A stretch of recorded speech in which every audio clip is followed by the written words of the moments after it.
जोहार, नमस्कार, आदाब। आप सभी को ऑनलाइन टीचिंग अड्डा प्लेटफॉर्म में स्वागत है। आज हम लोग इस वीडियो में झारखंड जीके का PYQ क्वेश्चंस करने वाले हैं। झारखंड जीके का प्रीवियस ईयर क्वेश्चन जो कि अलग अलग एग्जामों में पूछे गए क्वेश्चंस हैं। झारखंड में जितने भी कम्पिटिटिव एग्जाम होते हैं उसमें झारखंड जीके का महत्व बहुत अधिक होता है। झारखंड जीके का जो वेटेज होता है लगभग 40 to 50% होता है। तो इस स्थिति में झारखंड जीके में पकड़ होना काफ़ी इंपॉर्टेंट हो जाता है किसी भी एग्जाम को सिलेक्शन किसी भी एग्जाम को क्रैक करने के लिए। तो चलिए हम लोग झारखंड जीके PYQ इस सीरीज में इस वीडियो में डिस्कस करेंगे। सारे के सारे जो क्वेश्चंस लिए गए हैं सारे बेहतरीन क्वेश्चंस हैं। तो कम समय में ज़्यादा क्वेश्चन को हम लोग सॉल्व आउट करने की कोशिश करेंगे। डेली बेसिस पे जो है शाम के 7 बजे ऑनलाइन टीचिंग अड्डा चैनल पे झारखंड जीके के प्रीवियस ईयर क्वेश्चंस के क्लास लिए जाते हैं बिल्कुल फ्री ऑफ कॉस्ट और अच्छे कंटेंट दिए जाते हैं। तो चलिए हम लोग स्टार्ट करते हैं। पहला क्वेश्चन है आज का, कितने भौगोलिक क्षेत्रों में झारखंड को विभाजित किया गया है? बेहतरीन सवाल है, देख सकते हैं ये SIPT 2017 के एग्जाम में पूछा गया था। तो झारखंड को कितने भौगोलिक क्षेत्रों में बांटा गया है? ऑप्शंस दिए गए हैं 5, 4, 3, ऑप्शन डी 2। तो इसका राइट आंसर कौन सा होगा? Option B 4। ठीक है, झारखंड को 4 भौगोलिक क्षेत्रों में बांटा गया। याद रखेंगे, झारखंड राज्य को 4 भौगोलिक क्षेत्रों में बांटा गया। वो 4 भौगोलिक क्षेत्र कौन कौन से हैं यहाँ पे मैं लिख देता हूँ, है ना। वो कौन से 4 ऐसे भौगोलिक क्षेत्र है जिसे जो है झारखंड को बांटा गया? पहला है पाट क्षेत्र। पहला कौन सा है भौगोलिक क्षेत्र? पाट क्षेत्र। दूसरा है रांची हजारीबाग का पठार। रांची हजारीबाग का पठार दूसरा है। तीसरा की बात करें, तीसरा भौगोलिक क्षेत्र है आपका राजमहल ट्रैप। राजमहल ट्रैप। और चौथा है आपका चाईबासा का मैदान। चाईबासा का मैदान। ये जो है 4 भौगोलिक क्षेत्र है और ये 4 भौगोलिक क्षेत्रों में झारखंड को विभाजित किया है, बांटा गया है। तो ऑप्शन बी जो होगा इसका राइट आंसर बन गया। चलिए हम लोग अब आगे प्रश्न की डिस्कस करते हैं। अगला प्रश्न है और ये PGT 2023 में पूछा गया है, झारखंड राज्य का अधिकांश भाग कहाँ स्थित है? झारखंड राज्य का जो मैक्सिमम भाग है वो कहाँ स्थित है? 4 ऑप्शन दिए गए हैं। ब्रह्मपुत्र नदी के तट पर, हिमालय पर्वत श्रृंखला के उत्तरी भाग में, ऑप्शन सी छोटा नागपुर के पठार पर, ऑप्शन डी अरावली पर्वतमाला की तलहटी में। इसका राइट आंसर छोटा नागपुर के पठार पर। ठीक है, झारखंड भौतिक रूप से क्या है? एक पठारी भूभाग है और यहाँ पे मुख्य रूप से छोटा नागपुर पठार का विस्तार है। तो इसका राइट आंसर कौन सा होगा? झारखंड राज्य का जो अधिकांश भाग है वो छोटा नागपुर के पठार पर स्थित है। छोटा नागपुर के पठार पर ही झारखंड राज्य का अधिकांश भाग स्थित है। ऑप्शन सी सही है। चलिए आगे बात करते हैं हम लोग। अगला प्रश्न है, छोटा नागपुर पठार डैश किन चट्टानों से बना है? 4 ऑप्शन दिए गए हैं तो बताना है। ये पंचायत सेक्रेटरी 2018 में पूछा गया था कि छोटा नागपुर का जो पठार है वो किन चट्टानों से बना हुआ है। तो इसका आंसर अगर आप लोगों को पता है तो नीचे कमेंट में ज़रूर बताएंगे। तो छोटा नागपुर का जो पठार है वो प्री कैम्ब्रियन चट्टानों से बना हुआ है। ऑप्शन डी राइट आंसर है। अगला प्रश्न है, हजारीबाग और रांची किस नदी के भंसित तलछटी कोयला युक्त बेसिन द्वारा अलग किए गए हैं? गंगा, महानदी, कृष्णा, दामोदर। और ये JSSC CGL 2024 में जो एग्ज़ाम होता है उसमें पूछा गया था। जो JSSC CGL 2024 का एग्ज़ाम दिए होंगे तो आप देखे होंगे कि ये क्वेश्चंस पूछा गया था कि हजारीबाग और रांची जो है किस नदी के भ्रंशित तलछटी कोयला युक्त बेसिन द्वारा अलग किया गया है। इसका राइट आंसर होगा दामोदर नदी, है ना। दामोदर रिवर इसका बिल्कुल राइट आंसर है।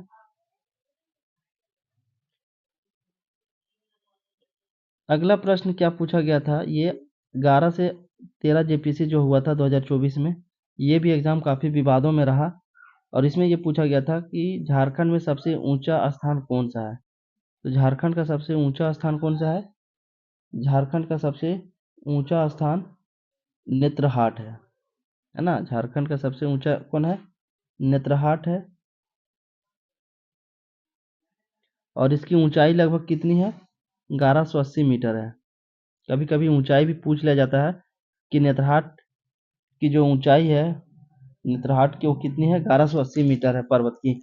तो झारखंड में सबसे ऊंचा स्थान कौन सा है? नेत्रहाट है और इसकी ऊंचाई 1180 मीटर है और यह पाट क्षेत्र का सबसे ऊंचा स्थान है। अगला प्रश्न है, राजमहल ट्रैप का निर्माण किस काल में हुआ है? राजमहल ट्रैप का जो निर्माण हुआ है वो किस काल में हुआ है, ये पूछा गया है। तो बताना आप लोगों को कि राजमहल ट्रैप ये राजमहल ट्रैप का निर्माण किस काल में हुआ है। 4 ऑप्शन दिए गए हैं, जुरासिक युग, और ऑप्शन बी पोलेजोइक युग, ऑप्शन सी फानरोजोइक युग, ऑप्शन डी सेनोजोइक युग।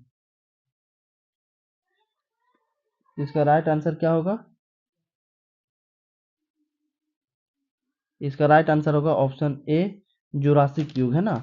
ऑप्शन ए जुरासिक युग बिल्कुल राइट आंसर होगा। राजमहल ट्रैप का जो निर्माण हुआ है वो जुरासिक युग में हुआ है।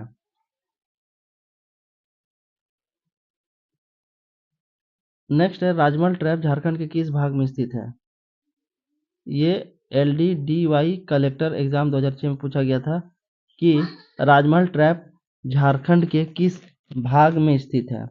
उत्तर पश्चिमी भाग, उत्तरी भाग में, दक्षिणी पूर्वी भाग में, ऑप्शन डी उत्तर पूर्वी भाग में। तो राइट आंसर होगा उत्तर पूर्वी भाग में। राजमहल ट्रैप जो है झारखंड के उत्तर पूर्वी भाग में स्थित है। याद रखेंगे, राजमहल ट्रैप झारखंड के उत्तर पूर्वी भाग में स्थित है।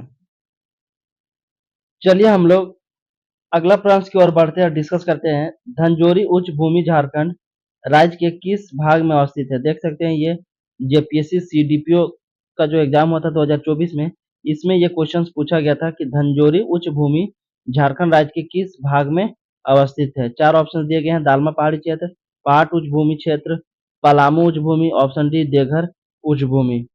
तो इसका सही आंसर होगा दालमा पहाड़ी क्षेत्र। ठीक है, याद रखेंगे धंजोरी उच्च भूमि जो है झारखंड राज्य के दालमा पहाड़ी क्षेत्र में अवस्थित है ना। धंजोरी उच्च भूमि जो है दालमा पहाड़ी क्षेत्र में ही स्थित है और इसकी ऊंचाई लगभग कितनी है? इसकी जो ऊंचाई है वो 472 मीटर है ना, 472 मीटर। ये भी बात थोड़ा सा याद रखेंगे, धंजोरी उच्च भूमि जो है इसकी ऊंचाई 472 मीटर है और ये झारखंड राज्य के दालमा पहाड़ी क्षेत्र में स्थित है। आगे बढ़ते हैं, तराई के मैदान झारखंड राज्य के डैश भागों में स्थित है, यानी तराई के जो मैदान है झारखंड राज्य के वो किस भाग में स्थित है। तो इसके भी 4 ऑप्शन दिए गए हैं। ऑप्शन सी इसका राइट आंसर होगा उत्तर पश्चिम। तराई के जो मैदान है झारखंड राज्य का वो उत्तर पश्चिम भाग में स्थित है। उत्तर पश्चिम भाग में तराई का मैदान स्थित है। अगला प्रश्न देख सकते हैं, ये कक्षपाल का जो मेंस एग्जाम हुआ था 2016, फिर पीजीटी 2017 में भी पूछा गया, फिर एसआईपीटी 2017 और एसआई मेंस 2017 में ये क्वेश्चन पूछा गया था। झारखंड में सबसे ऊंचा स्थान कौन सा है? झारखंड का सबसे ऊंचा स्थान कौन सा है? तो पारसनाथ शिखर होगा, है ना। इसका सही आंसर पारसनाथ शिखर होगा। इसका सभी को आंसर पता होना चाहिए। पारसनाथ पहाड़ जो है, पारसनाथ शिखर, ये झारखंड के गिरिडीह जिले में स्थित है पारसनाथ शिखर। और इसकी ऊंचाई की बात करें, पारसनाथ शिखर की जो ऊंचाई है वो कितनी है? 1365 मीटर है। अगर मीटर में पूछे तो 1365 मीटर, और अगर कभी कभी फीट में भी पूछा जाता है तो फीट में जो है 4478 भी कहीं के को देखने को मिलता है और 4480 भी देखने को मिलता है। तो ये दोनों डेटा आप याद रखेंगे, झारखंड जीके के अलग अलग रेफरेंस बुक में ये दो देखने को मिलते हैं। झारखंड का जो सबसे ऊंचा शिखर है पारसनाथ शिखर, जो कि झारखंड के गिरिडीह जिले में स्थित है, इसकी ऊंचाई 1365 मीटर है और फीट में 4478 और कहीं-कहीं पे 4480 देखने को मिलता है। तो ये दोनों को आप ज़रूर याद रखेंगे। चलिए आगे बढ़ते हैं। अगला प्रश्न है, झारखंड की सबसे ऊँची चोटी पारसनाथ का आकार कैसा है? अभी जो पारसनाथ चोटी की बात की जा रही थी उसका आकार कैसा है, शेप पूछा जा रहा है कि किस तरीके का शेप है। चौकोर है, शंकु का आकार का है, गोलाकार है या फिर आयतकार है। तो बताना है कि किस तरीके का जो है इसका आकार है। तो इसका आकार जो है शंकु आकार का है ना। ऑप्शन बी शंकु आकार का है। याद रखेंगे, झारखंड की सबसे जो ऊंची चोटी है पारसनाथ, जिसकी ऊंचाई 1365 मीटर है, और ये इसका जो आकार है वो शंकु के आकार का, यानी टोपी जैसा जो होता है ना, शंकु की टोपी, उसी आकार की इसकी जो है स्ट्रक्चर है, शेप है। आगे बढ़ते हैं। अगला प्रश्न है, झारखंड का सबसे ऊंचा स्थान पारसनाथ पहाड़ी किस प्रकार के पत्थर से बना है। देखिए, पारसनाथ पहाड़ी काफी इंपॉर्टेंट होता है, जैन धर्मों का ये मक्का कहा जाता है। जो जैन धर्म के लोग होते हैं, जैन धर्म का ये पवित्र स्थल है, मक्का के नाम से जाना जाता है। तो पारसनाथ की जो पहाड़ी है वो किस प्रकार के पत्थर से बना हुआ है, ये पीजीटी 2023 में पूछा गया था। ये भी एग्जाम काफी विवाद में रहा था, टीचर का जो एग्जाम हुई थी। तो ग्रेनाइट, चूना पत्थर, ईंट, ऑप्शन डी चिकनी मिट्टी। तो बताइए जो है पारसनाथ पहाड़ी किस प्रकार के पत्थर से बना हुआ है। तो ऑप्शन है ग्रेनाइट पत्थर से बना हुआ है ना। याद रखेंगे, सिंपल सा वर्ड है ग्रेनाइट, जो कि पारसनाथ पहाड़ी जो है ये ग्रेनाइट पत्थर से बना हुआ है, निर्माण हुआ है। आगे बढ़ते हैं। अगला प्रश्न है, किन चट्टानों को धात्विक खनिज का भंडार कहा जाता है। वो चट्टान का नाम पूछा जा रहा है जिसे धात्विक खनिज भंडार के नाम से जाना जाता है। धात्विक खनिज का भंडार कहा जाता है। चार ऑप्शन इसमें भी दिए गए हैं। तो धारवाड़ युग की जो चट्टाने हैं, ठीक है, याद रखेंगे, धारवाड़ युग की जितने भी चट्टाने हैं वो सारे जो है धात्विक खनिज का भंडार कहा जाता है। धारवाड़ युग की जो चट्टाने हैं उसे धात्विक खनिज का भंडार कहा जाता है। चलिए हम लोग फटाफट आगे बढ़ते हैं और देख सकते हैं ये फिर से जेपीएससी सीडीपीओ का क्वेश्चन है। जेपीएससी सीडीपीओ 2024 में जो एग्जाम हुआ था, झारखंड राज्य के किस जिला में विधियन बालू, क्रपस्ट एवं चूना पत्थर पाए जाते हैं। यानी पूछा जा रहा है झारखंड राज्य के कौन सा ऐसा जिला है जहाँ पे बालू और चूना पत्थर पाए जाते हैं। जामताड़ा जिला, सिमडेगा, चतरा, ऑप्शन डी गढ़वा जिला। तो राइट आंसर होगा गढ़वा जिला, है ना। गढ़वा जिला झारखंड राज्य का एक ऐसा जिला है जहाँ पे जो है बालू नुमा चूना पत्थर जो है पाया जाता है। अगला प्रश्न है, झारखंड राज्य किस प्रकार के जलवायु क्षेत्र के अंतर्गत आता है। झारखंड राज्य जो है, झारखंड राज्य का जलवायु जो है किस प्रकार का है, वही पूछा जा रहा है। तो इसका सही आंसर कौन सा होगा। झारखंड राज्य का जो जलवायु क्षेत्र है वो उष्णकटिबंधीय क्षेत्र के अंतर्गत आता है। याद रखेंगे, झारखंड राज्य की जो जलवायु है वो उष्णकटिबंधीय क्षेत्र के अंतर्गत आता है। उष्णकटिबंधीय जलवायु क्षेत्र के अंतर्गत जो है झारखंड राज्य की जलवायु क्लाइमेट आती है। आगे बढ़ते हैं। अगला प्रश्न क्या है, झारखंड में देखे गए जलवायु परिवर्तन का क्या कारण है। झारखंड में जो क्लाइमेट चेंज होते हैं, ठीक है, क्लाइमेट जो चेंज होते हैं जिसे जलवायु परिवर्तन कहा जाता है, उसके प्रमुख क्या कारण है झारखंड में। ऑप्शन से मानव जनित गतिविधियां, मानव जनित जो एक्टिविटीज होते हैं उसकी वजह से जलवायु परिवर्तन होते हैं। ऑप्शन बी ऊर्जा क्षेत्र, option C green house gas उत्सर्जन, ऑप्शन डी यह सभी। तो मानव जनित गतिविधि की वजह से भी जो है झारखंड की जलवायु चेंज होती है। ऊर्जा क्षेत्र की वजह से भी जो है झारखंड की जलवायु चेंजेज होती है। ग्रीन हाउस गैसेस उत्सर्जन, ये तो बहुत ही मेजर फैक्टर है झारखंड के जलवायु परिवर्तन के लिए। तो option C green house gas उत्सर्जन, ये भी एक बहुत मेजरेबल फैक्टर है क्लाइमेट चेंज के लिए झारखंड का। तो फाइनली ऑप्शन डी जो होगा राइट आंसर होगा, क्योंकि तीनों ऑप्शन जो है ए, बी और सी तीनों सही है। चलिए हम लोग आगे बात करते हैं फटाफट। झारखंड राज्य किस कृषि जलवायु क्षेत्र के अंतर्गत आता है। Zone 1, zone 6, zone 7, zone 8, option D zone 6। ये पीजीटी 2023 में पूछा गया, जैसा कि आप जो है स्क्रीन में देख रहे होंगे। तो बताइए झारखंड राज्य किस जलवायु क्षेत्र के अंतर्गत आता है, किस जोन के अंतर्गत आता है। ये भी बहुत अच्छा प्रश्न है। तो ऑप्शन बी जोन 7 के अंतर्गत आता है ना। याद रखेंगे, जोन 7 है ना, जोन 7 के अंतर्गत जो है झारखंड राज्य की कृषि जलवायु आती है।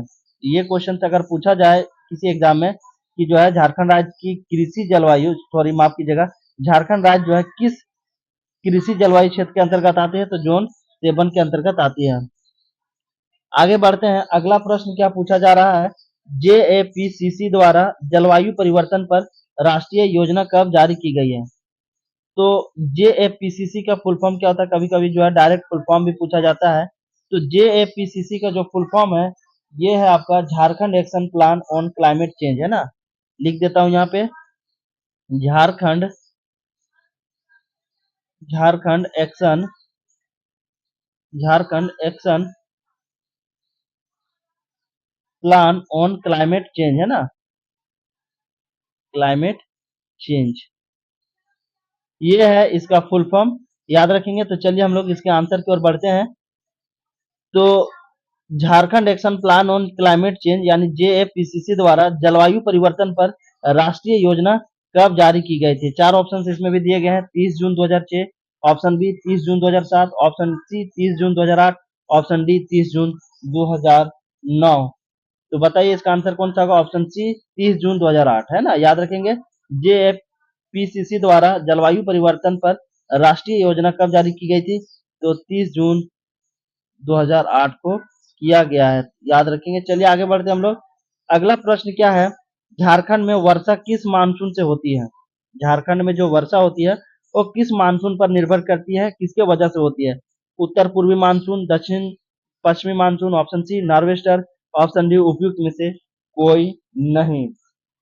तो इसका राइट आंसर होगा, इसका जो सही आंसर होगा ऑप्शन बी दक्षिण पश्चिम मानसून। झारखंड में जो मैक्सिमम वर्षा होती है वो दक्षिण पश्चिमी मानसून के वजह से ही होती है ना। दक्षिण पश्चिमी मानसून के वजह से झारखंड में वर्षा होती है। चलिए हम लोग अब आगे बढ़ते हैं। झारखंड की वार्षिक औसत वर्षा क्या होती है? झारखंड की जो है एवरेज जिसे एवरेज वर्षा, है ना। ये भी बहुत सारे एग्जामों में पूछा गया। यहाँ पे तो आप लोगों को दिख रहा होगा SIPT 2017 और भी कई अलग अलग एग्जामों में पूछा गया है। तो चलिए बताइए झारखंड की वार्षिक औसत वर्षा क्या है? एवरेज वर्षा क्या है झारखंड की? 1400 mm, 1800 mm, option C 2200 mm, option D 800 mm। तो बताइए इसका आंसर क्या होने वाला है? तो इसका राइट आंसर होगा ऑप्शन ए 1400 mm, है ना। 1400 mm झारखंड राज्य की जो वार्षिक औसत वर्षा है वो 1400 mm है, यानी 1400 मिलीमीटर है। आगे बात करते हैं। अगला प्रश्न क्या है? झारखंड का एकमात्र जिला जिसने 30/9/2009 तक वर्षा की समान औसत सीमा 951 मिलीमीटर से थोड़ा अधिक प्राप्त किया है, वह कौन सा जिला है? चार जिला दिया गया है और आपको बताना है कि 30/9/2009 तक वर्षा के जो समान औसत है सीमा 951 मिलीमीटर, उससे थोड़ा सा क्या हुआ है? 951 मिलीमीटर जो है ऑन एवरेज सीमा है वर्षा का, उससे थोड़ा सा अधिक प्राप्त किया गया, वो कौन सा जिला है? तो इसका राइट आंसर कौन सा होगा? ऑप्शन ए साहेबगंज, है ना। झारखंड का साहेबगंज जिला जो है, जो कि 30/9/2009 तक जो समान औसत वर्षा की जो सीमा थी माना जाता था 951 मिलीमीटर, उससे थोड़ा सा अधिक देखा गया है साहेबगंज जिले में। अगला प्रश्न क्या है? झारखंड के किस हिस्से में सर्दियों में न्यूनतम तापमान दर्ज किया जाता है? राजमहल का पर्वतमाला ये नहीं होगा। संथाल परगना क्षेत्र, इसमें भी ज्यादा ठंड नहीं पड़ता है। उत्तरी गंगा मैदान, इन क्षेत्रों में भी ज्यादा तापमान नहीं गिरता है। नेत्रहाट का पठार, नेत्रहाट का जो पठार है ये काफी ठंडा वाला जगह है। यहाँ पे टेम्परेचर काफी डाउन हो जाता है ठंडों के दिनों में। तो हम कह सकते हैं जो है सर्दियों के दिनों में जो न्यूनतम तापमान दर्ज किया जाता है वो नेत्रहाट का जो पठार है, इस क्षेत्र में टेम्परेचर काफी अधिक गिर जाता है, जिसके वजह से काफी ठंड पड़ती है इन क्षेत्रों में। तो याद रखेंगे नेत्रहाट को जो है पहाड़ों की मलिका कहा जाता है। क्या कहा जाता है? अगर आपसे क्वेश्चन पूछे पहाड़ों की मलिका झारखंड के किस